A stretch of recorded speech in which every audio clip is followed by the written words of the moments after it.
ഡൽഹിയിൽ air India വിമാനം അടിയന്തരമായി തിരിച്ചിറക്കി. ന്യൂയോർക്കിലേക്കുള്ള വിമാനമാണ് തകരാർ കാരണം തിരിച്ചിറക്കിയത്. എൻജിൻ കാർഗോയിൽ കുടുങ്ങിയതാണ് തകരാറിന് കാരണം. സജു തോമസ് വിവരങ്ങൾ നൽകാൻ ഉണ്ട്. സജു, എന്താണ് അധികൃതർ പറയുന്നത്?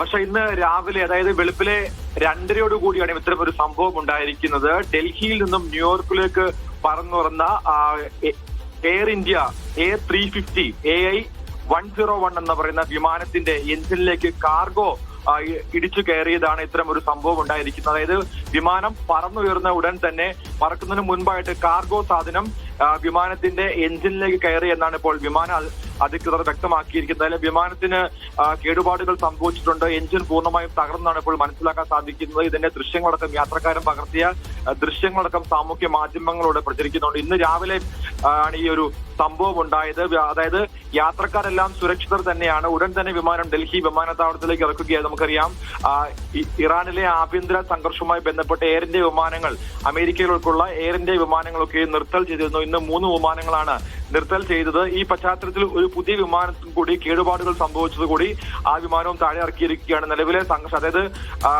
ജനങ്ങളുടെ അവസ്ഥ, പ്രത്യേകിച്ച് യാത്രക്കാരുടെ അവസ്ഥ മുൻനിർത്തി മറ്റൊരു വിമാനം ഉടൻ തന്നെ തയ്യാറാക്കുന്നതാണ് ഇപ്പോൾ വ്യോമയാന മന്ത്രാലയം വ്യക്തമാക്കുന്നത്.